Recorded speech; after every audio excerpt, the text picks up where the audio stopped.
नमस्कार दोस्तों, हमारे YouTube चैनल शर्वरी के कथारंग में आपका स्वागत है। भगवान श्री कृष्ण ने कहा है कि आत्मा कभी नहीं मरती, ये बस एक शरीर से दूसरे शरीर में बदलती है। इसलिए आप अपने पूर्वजों को जब भी कुछ अर्पित करते हो तो वो उन्हें मिलता है। दानवीर कर्ण, जिनके नाम के आगे ही दानवीर था, उन्होंने पूरी उम्र बहुत दान किया। जो भी उनसे कुछ मांगता था वो उसे ज़रूर मिलता। कर्ण जब परलोक गए तो वहाँ उन्हें वो सब कुछ दोगुना दिया गया जो कि उन्होंने दान किया था, लेकिन वो सब हीरे, जवाहरात और सोना चांदी थे। कर्ण को खाने को कुछ नहीं मिला क्योंकि उन्होंने कभी भोजन दान नहीं किया था। कर्ण भूख से व्याकुल हो गए। अंत में यमराज को विनती करके धरती पर जाकर फिर से दान करने की आज्ञा मांगी। यमराज ने कर्ण को 14 दिन का वक्त दिया। कर्ण ने धरती पर आकर जमकर भोजन दान किया और श्राद्ध किया। जब कर्ण परलोक वापस आया तो उसके पास खाना पहुंच चुका था। इसलिए हिंदुओं में भोजन दान करना बहुत शुभ माना गया है। श्राद्धों के दौरान तो गरीबों को भोजन खिलाना ही चाहिए। इसके ज़रिए हमारे पूर्वजों को ये सीधे पहुंच जाता है। कहा जाता है कि इन दिनों यमराज की आज्ञा से आत्माएं ज़मीन पर आती है और अपने वंशजों की ओर से अर्पित किए गए भोजन का भोग करती है। आइए सुनते हैं इससे जुड़ी पौराणिक कथा।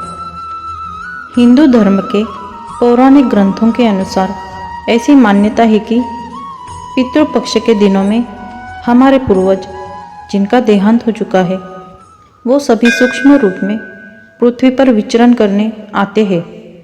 ये सब अपने जीवित परिजनों के तर्पण को स्वीकार करते हैं। पितृपक्ष में पितरों के लिए पिंडदान किया जाता है। जिनके पूर्वजों का देहांत हो चुका होता है, वे अपने पितरों के लिए श्रद्धा और प्रेम से श्राद्ध कार्य करते हैं। इन दिनों मुख्य रूप से पिंडदान, तर्पण, हवन और अन्नदान करने की हिंदू धर्म में परंपरा है। पितृपक्ष पितरों को ही समर्पित होता है। भाद्रपद की पूर्णिमा से लेकर अश्विन कृष्ण की अमावस्या तक, यानी कुल 16 दिनों तक श्राद्ध रहता है। मान्यता है कि इन 16 दिनों के लिए हमारे पितृ सूक्ष्म रूप में हमारे घर में विराजमान होते हैं। हिंदू धर्म ग्रंथों के अनुसार पितृपक्ष का बेहद अधिक महत्व होता है। पितृपक्ष में पितरों का श्राद्ध और तर्पण करने की बेहद ही प्राचीन सनातनी परंपरा है। इसके अलावा इस दिन कौवों को भी भोजन कराया जाता है। इस दिन कौवों को भोजन कराना भी बहुत महत्वपूर्ण माना जाता है। पितृपक्ष में अपने पितरों का श्राद्ध और तर्पण करना बहुत ज़रूरी माना जाता है। कहा जाता है कि अगर कोई व्यक्ति ऐसा नहीं करता तो उसे पितरों का श्राप लगता है। श्राद्ध करने के बाद जितना ज़रूरी ब्राह्मण को भोजन कराना होता है, उतना ही ज़रूरी कौवों को भोजन कराना भी होता है। मान्यता है कि कौवे इस समय में हमारे पितरों का रूप धारण करके पृथ्वी पर आते हैं। इसके पीछे एक पौराणिक कथा जुड़ी है। चलिए उसे जानते हैं। इंद्रदेव के पुत्र जयंत ने ही सबसे पहले कौवे का रूप धारण किया था। यह कथा त्रेता युग के उस समय की है जब भगवान श्री राम ने अवतार लिया था और जयंत ने कौवे का रूप धारण कर माता सीता के पैर में चोंच मारा था। तब इससे नाराज भगवान श्री राम ने तिनके का बाण चलाकर जयंत की आंख फोड़ दी थी। जब जयंत ने अपने किए की माफ़ी मांगी तो भगवान राम ने उसे यह वरदान दिया कि तुम्हें अर्पित किया भोजन पितरों को मिलेगा। उसी समय से श्राद्ध में कौवों को भोजन कराने की परंपरा चली आ रही है। यही कारण है कि श्राद्ध पक्ष के दौरान पहले कौवों को ही भोजन कराया जाता है। इस समय कौवों को न तो मारा जाता है और न ही उसे सताया जाता है। अगर कोई व्यक्ति ऐसा करता है तो उसे पितरों का श्राप तो लगता ही है, साथ ही उसे अन्य देवी देवताओं के क्रोध का सामना भी करना पड़ता है। आइए सुनते हैं पितृपक्ष की पौराणिक कथा। पितृपक्ष की पौराणिक कथा के अनुसार जोगे और भोगे नाम के 2 भाई थे। दोनों अलग अलग रहते थे। जोगे अमीर था और भोगे गरीब था। दोनों में परस्पर बहुत ही प्रेम था। अमीर भाई की पत्नी को धन का अभिमान था, किंतु गरीब भाई की पत्नी बड़ी सरल हृदय थी। पितृपक्ष आने पर आमिर भाई की पत्नी ने उससे पितरों का श्राद्ध करने के लिए कहा। आमिर इसे व्यर्थ का कार्य समझकर टालने की चेष्टा करने लगा, किंतु उसकी पत्नी समझती थी कि यदि ऐसा नहीं करेंगे तो लोग बातें बनाएंगे। फिर उसे अपने मायके वालों को दावत पर बुलाने और अपनी शान दिखाने का यह उचित अवसर लगा।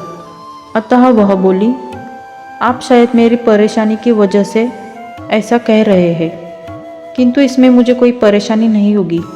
मैं भोगे की पत्नी को बुला लूँगी, दोनों मिलकर सारा काम कर लेंगे। फिर उसने जोगे को अपने पीहर न्योता देने के लिए भेज दिया। दूसरे दिन उसके बुलाने पर गरीब भाई की पत्नी सुबह सवेरे आकर काम में जुट गई। उसने रसोई तैयार की, अनेक पकवान बनाए, फिर सभी काम निपटाकर अपने घर आ गई। आखिर उसे भी तो पितरों का श्राद्ध तर्पण करना था। इस अवसर पर न आमिर भाई की पत्नी ने उसे रोका, न वह रुकी। शीघ्र ही दोपहर हो गई और पितर भूमि पर उतरे। जोगे भोगे के पितर पहले जोगे के यहाँ गए तो उन्होंने देखा कि उसके ससुराल वाले वहाँ भोजन पर जुटे हुए हैं। निराश होकर वे भोगे के यहाँ गए तो वहाँ क्या था, मात्र पितरों के नाम पर अगियारी दे दी गई थी। पितरों ने उसकी राख चाटी और भूखे ही नदी के तट पर जा पहुँचे।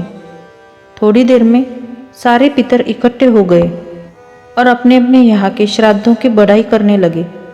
जोगे भोगे के पितरों ने भी अपनी आपत्ति सुनाई। फिर वे सोचने लगे, अगर भोगे समर्थ होता तो शायद उन्हें भूखा ना रहना पड़ता, मगर भोगे के घर में तो 2 जून की रोटी भी खाने को नहीं थी। यही सब सोचकर उन्हें भोगे पर दया आ गई। अचानक वे नाच नाच कर गाने लगे, भोगे के घर धन हो जाए, भोगे के घर धन हो जाए। फिर सांझ होने को हुई। भोगे के बच्चों को कुछ भी खाने को नहीं मिला था। उन्होंने माँ से कहा, माँ भूख लगी है। तब उन्हें टालने की गरज से भोगे की पत्नी ने कहा, जाओ, आंगन में हौदी औंधी रखी है, उसे जाकर खोल लो और जो कुछ मिले उसे बांटकर खा लेना। बच्चे वहाँ पहुँचे। उन्होंने देखा कि हौदी मोहरों से भरी पड़ी है। वे दौड़े दौड़े माँ के पास पहुँचे और उसे सारी बातें बताई।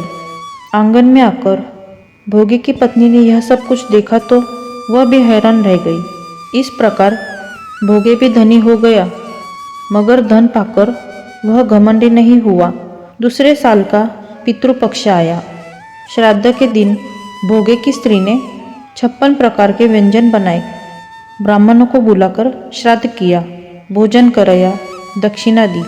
जेठ जेठानी को सोने चांदी के बर्तनों में भोजन कराया। इससे पितर बड़े प्रसन्न तथा तृप्त हो गए। दोस्तों, पितृपक्ष की ये जानकारी आपको पसंद आई होगी। अगर पसंद आई हो तो इस वीडियो को लाइक, शेयर और चैनल को सब्सक्राइब कीजिए।